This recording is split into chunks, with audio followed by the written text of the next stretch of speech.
Hi, ഇന്നത്തെ വീഡിയോയിൽ നമ്മൾ ഡിപ്രഷനെ എങ്ങനെ നമ്മൾ മറികടക്കും അല്ലെങ്കിൽ ആ ഒരു അവസ്ഥയോടെ എങ്ങനെ നമുക്ക് കടന്നു പോകാം എന്നൊക്കെയുള്ള ഒരു വീഡിയോ ആണ്. നമ്മൾ ഇതുപോലത്തെ വീഡിയോ ആക്ച്വലി കുറേ ചെയ്തിട്ടുണ്ട്. ആക്ച്വലി ഇങ്ങനത്തെ ഒരു മെസ്സേജ് വന്നു, ഡിപ്രഷനിലൂടെ കടന്നു പോകുന്ന ആളാണ്, സോ ഇതിനെ പറ്റിയിട്ടുള്ളൊരു വീഡിയോ ചെയ്യാൻ പറഞ്ഞിട്ടൊരു മെസ്സേജ് വന്നിട്ടുണ്ടായിരുന്നു. അതിനെ ഇതാക്കിയിട്ടാണ് നമ്മൾ ഈ വീഡിയോ ചെയ്യുന്നത്. ഫസ്റ്റ്, ഡിപ്രഷൻ ഓരോരുത്തർ ഓരോ ലക്ഷണങ്ങളും അതുപോലെ തന്നെ ഓരോ അവസ്ഥയിലായിരിക്കും, സിവിയറിറ്റി വ്യത്യാസം ഉണ്ടായിരിക്കും. ചിലർക്ക് റൂമിൽ നിന്ന് പുറത്ത് കിടക്കണമെന്ന് പോലും ഇഷ്ടമുണ്ടായിരിക്കില്ല, ബെഡിൽ നിന്ന് എണീക്കാൻ തന്നെ ബുദ്ധിമുട്ടായിരിക്കും, ഭയങ്കരമായിട്ട് ഭക്ഷണം കഴിക്കാൻ തോന്നുന്ന ആൾക്കാരുണ്ടായിരിക്കും, ഭക്ഷണം തീരെ കഴിക്കാൻ തോന്നാത്ത ആൾക്കാരുണ്ടായിരിക്കും, ഭയങ്കരമായിട്ട് ഉറങ്ങുന്ന ആൾക്കാരുണ്ടായിരിക്കും, തീരെ ഉറക്കം വരാത്ത അവസ്ഥയുണ്ടായിരിക്കും, അതുപോലെ തന്നെ സൂയിസൈഡ് ടെൻഡൻസി വരുന്ന ഒരു കണ്ടീഷൻ ഉണ്ടായിരിക്കും. അങ്ങനെ സിവിയറിറ്റി അനുസരിച്ചിട്ട് ലക്ഷണങ്ങളും മാറും. ഇതൊക്കെയാണ് നമുക്ക് എടുത്തു പറയുന്ന സംഭവങ്ങൾ. പിന്നെ ഓരോരുത്തർക്ക് ഡിപ്രഷനിൽ പോകാനുള്ള ലിമിറ്റ് വ്യത്യാസം ഉണ്ടായിരിക്കും. നമ്മൾ പറയുന്ന ഒരു സംഭവമാണ്, ഈ കാര്യമൊക്കെ ഞാൻ എത്ര പ്രാവശ്യം കണ്ടിരിക്കണം, നീ ഇതിനെ ആണോ ഡിപ്രഷൻ അടിച്ചിട്ടിരിക്കുന്നത്. ഓരോരുത്തർക്കും ഡിപ്രഷൻ പോകാനുള്ള ലിമിറ്റ് വ്യത്യസ്തമാണ്. ചില ആൾക്കാർക്ക് ലിമിറ്റ് കപ്പാസിറ്റി ചെറുതായിരിക്കും, അതുകൊണ്ട് അവർക്ക് ആ ചെറിയൊരു കാര്യത്തിലാകുമ്പോഴേക്കും അവർ ഡിപ്രഷനിൽ പോകണം. ചില ആൾക്കാർക്ക് കുറച്ചും കൂടി ലിമിറ്റ് കൂടുതലുണ്ടായിരിക്കും, കപ്പാസിറ്റി വിഷമം താങ്ങാനുള്ള കപ്പാസിറ്റി കൂടുതലുണ്ടായിരിക്കും. സോ അവർക്ക് ആ ഒരു ലിമിറ്റ് കഴിയുമ്പോഴായിരിക്കും അവർ ഡിപ്രഷനിൽ പോകണം. അതുപോലെ തന്നെ ഓരോരുത്തർക്ക് ഓരോ കാര്യങ്ങൾ വ്യത്യാസമായിരിക്കും. ചിലർ ഓരോ കാര്യത്തിന് ആയിരിക്കും ഇമ്പോർട്ടൻസ് കൊടുക്കണം, വേറെ കാര്യത്തിന് അത്ര ഇമ്പോർട്ടൻസ് കൊടുക്കണില്ല. ഈ ഇമ്പോർട്ടൻസ് കൊടുത്ത കാര്യം നടക്കണില്ല, അവരത്ര ഇൻവെസ്റ്റ് ചെയ്ത് ടൈമും അതുപോലെ തന്നെ മനസ്സൊക്കെ ഇൻവെസ്റ്റ് ചെയ്തിട്ടുള്ള ഒരു കാര്യം, അത്ര ആഗ്രഹിച്ചിട്ടുള്ളൊരു കാര്യം നടക്കാതാവുമ്പോഴൊക്കെയാണ് ചിലർക്ക് വരിക. ആ കാര്യം വേറൊരാൾ അതിനത്ര ഇമ്പോർട്ടൻസ് കൊടുത്തിട്ടുണ്ടാവില്ല, അപ്പോൾ അത് കിട്ടിയില്ലെങ്കിൽ അയാൾക്ക് കുഴപ്പമുണ്ടാവില്ല. പക്ഷേ ഈ കുറേ ഇൻവെസ്റ്റ് ചെയ്ത ആളും അതുപോലെ തന്നെ അത് ആഗ്രഹിച്ച ആൾക്കും അത് കിട്ടാതാവുമ്പോൾ ചിലപ്പോൾ ഡിപ്രഷന് പോകും. അപ്പോൾ ഒരാൾക്ക് മറ്റേ അവസ്ഥേനെ കമ്പയർ ചെയ്യാൻ പറ്റില്ല. ഓക്കെ, ഡിപ്രഷനിൽ പോയി, അപ്പോൾ നമുക്ക് ഒന്നും ചെയ്യാൻ പറ്റുന്നില്ല, അങ്ങനെയൊക്കെ ഉണ്ടാകുമ്പോൾ നമ്മൾ ഫസ്റ്റ് ചെയ്യേണ്ടതെന്നാണ് സൈക്കാട്രിസ്റ്റിൻ്റെ ഹെൽപ്പ് മേടിക്കുക. മെഡിസിൻസ് ഹെൽപ്പ് ചെയ്യും, അതുപോലെ തന്നെ കൗൺസിലിംഗ് ഹെൽപ്പ് ചെയ്യും. അപ്പോൾ നമ്മുടെ ഇതനുസരിച്ചിട്ട് നമുക്ക് റിവ്യൂക്ക് പോവാം. അപ്പോൾ ആ ഒരു കാര്യം അവിടെ നടക്കും. കുറേ ആൾക്കാർക്ക് സൈക്കാട്രിസ്റ്റിനെ കാണാമെന്ന് പറയുമ്പോൾ ഭയങ്കര മടിയാണ്.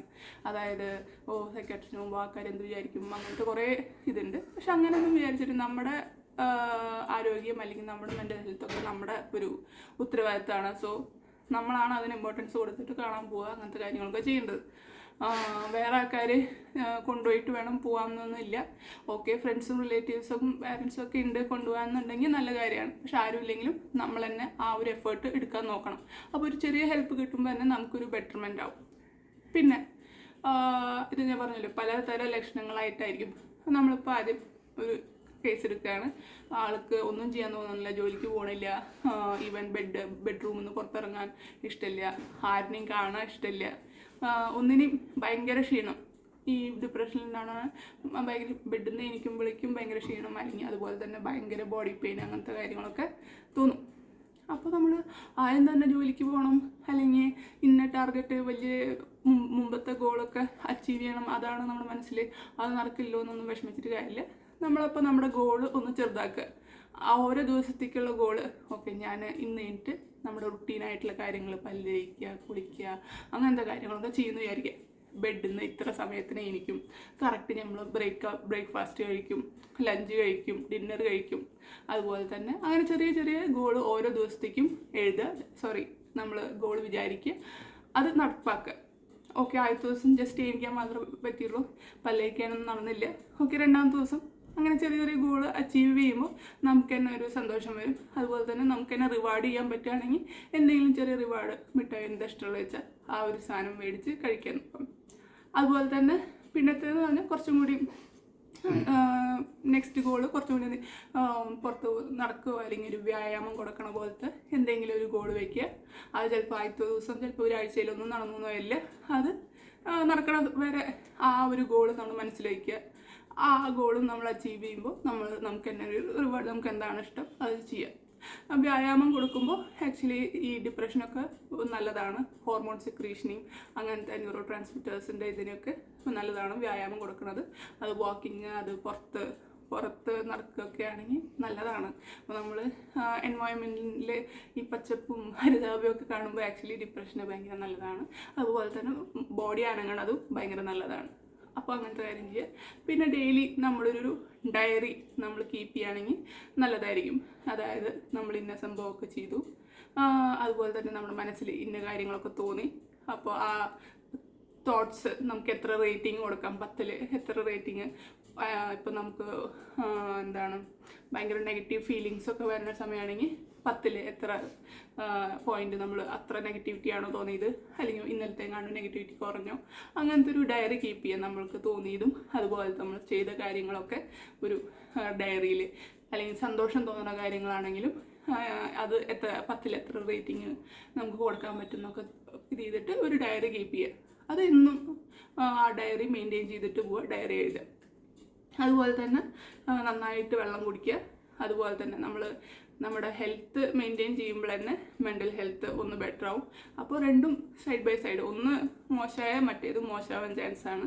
സോ ഹെൽത്തും അതുപോലെ തന്നെ മെൻ്റൽ ഹെൽത്തും രണ്ടും ഒരുമിച്ചിട്ട് കൊണ്ടുപോകാനാണ്. അപ്പോൾ നല്ല ഹെൽത്തി ആയിട്ട് ഡയറ്റ് ഈ സമയത്ത് കഴിക്കാൻ നോക്കുക. നന്നായിട്ട് വെള്ളം കുടിക്കുക. അതുപോലെ തന്നെ ഉറക്കത്തിൻ്റെ കാര്യം ഇമ്പോർട്ടൻ്റ് ആണ്. ഉറക്കം ഒരു രാത്രി 10 to മോർണിംഗ് 4 വരെയുള്ള ഉറക്കം ഇമ്പോർട്ടൻ്റാണ്. ആ സമയത്ത് വേറെ പണി ചെയ്യാണ്ടിരിക്കുക. ആ സമയത്ത് ഉറക്കം വരാൻ ബുദ്ധിമുട്ടാണ്. ഈ ഡിപ്രഷനിൽ പോകുന്ന ആൾക്കാർക്ക് രാത്രിയൊക്കെ ഉറക്കാൻ ഭയങ്കര ബുദ്ധിമുട്ടാണ്. പക്ഷെ നമ്മൾ നിർബന്ധിച്ചിട്ട് ആ സമയമാകുമ്പോഴേക്കും സ്ക്രീൻ ടൈമൊക്കെ കുറച്ച്, പിന്നെ ജേക്കബ്സൺസ് റിലാക്സിങ് എക്സസൈസ് എന്നൊക്കെ പറഞ്ഞ് നമുക്ക് യൂട്യൂബിലടിച്ചാൽ നമുക്ക് കാണാൻ പറ്റും. അങ്ങനത്തെ റിലാക്സിങ് ആയിട്ടുള്ള എക്സസൈസൊക്കെ ചെയ്ത് നമ്മുടെ ഫോണൊക്കെ കുറച്ച് 1 hour മുമ്പ് തന്നെ ഒന്ന് മാറ്റി വെച്ച് കിടക്കാൻ നോക്കുക. ആ ഒരു സമയത്ത് കിടക്കുമ്പോൾ തന്നെ നമ്മുടെ സ്ട്രെസ് ഹോർമോൺസൊക്കെ ഒന്ന് കുറയും. രാത്രി ഉറക്കം ഇമ്പോർട്ടൻ്റ് ആണ്. അത് കിട്ടാണ്ടിരിക്കും, പക്ഷെ അതിന് ഇമ്പോർട്ടൻസ് കൊടുക്കുക. എന്തായാലും ഈ 10 to 4 ഉള്ളിൽ ഞാൻ എന്തായാലും കിടക്കുമെന്ന് വിചാരിക്കുക. അപ്പോൾ ആ കാര്യങ്ങളൊക്കെ ചെയ്യുമ്പോൾ ഒക്കെ തന്നെ അതിങ്ങനെ കണ്ടിന്യൂ. ആദ്യത്തെ ദിവസം പറ്റില്ല, ആദ്യത്തെ ആഴ്ചയിൽ ചിലപ്പോൾ പറ്റുന്നുണ്ടാവില്ല, രണ്ടാമത്തെ ആഴ്ചയിലൊക്കെയാണ് പറ്റുന്നുണ്ടാവുക. അപ്പോൾ അങ്ങനെ പറ്റുമ്പോൾ അതും ഒരു റിവാർഡായിട്ട് നമ്മൾ വെക്കുക. പിന്നെ അതുപോലെ തന്നെ ബ്രീതിങ് എക്സസൈസുകൾ ചെയ്യുക. യോഗയ്ക്ക് പോകാൻ പറ്റുകയാണെങ്കിൽ യോഗ ചെയ്യുക, മെഡിറ്റേഷൻ ചെയ്യുക. ഓക്കെ, ഇതിനൊന്നും ക്ലാസ്സിന് പോകാൻ തോന്നുന്നില്ലെങ്കിൽ യൂട്യൂബിലെല്ലാം നമുക്ക് എടുക്കുമ്പോൾ ഈ യോഗയുടെ കുറേ എക്സസൈസും അതുപോലെ തന്നെ മെഡിറ്റേഷൻ്റെ ഓരോ ചെയ്യണ കാര്യങ്ങളൊക്കെ അതിലുണ്ടാവും. അതിന് കുറച്ച് സമയം കൊടുക്കാൻ നോക്കുക. ആദ്യത്തെ ദിവസം പറ്റിയെന്ന് വരില്ല, ആദ്യത്തെ ആഴ്ച പറ്റിയെന്ന് വരില്ല, ചിലപ്പോൾ ആദ്യത്തെ മന്ത് പറ്റിയെന്ന് വരില്ല. അത് പറ്റണ സമയത്ത് ഓക്കെ, ആ ടാർഗറ്റ് അച്ചീവ് ചെയ്തു. പിന്നെ നമ്മൾ ബെറ്ററായിട്ട് വരുമ്പോൾ നമ്മുടെ ഗോളൊന്ന് കൂട്ടി വയ്ക്കുക. ഓക്കെ, ഇതിൻ്റെ പാർട്ട് നമ്മൾ വീണ്ടും കണ്ടിന്യൂ ചെയ്യണമായിരിക്കും. ഇതാണ് സ്റ്റാർട്ടിങ് നമുക്ക് ചെയ്യേണ്ട കാര്യങ്ങൾ. പിന്നെ സൈക്യാട്രിസ്റ്റിനെ കാണുന്നത് ഒരിക്കലും മുടക്കരുത്. അത് ഇമ്പോർട്ടൻ്റ് ആണ്. അതാണ് ഏറ്റവും ഇമ്പോർട്ടൻറ്റ്. മെഡിസിൻസിൻ്റെ ഹെൽപ്പ് വരുമ്പോൾ നല്ലൊരു ഹെൽപ്പ് കിട്ടും. Okay, by.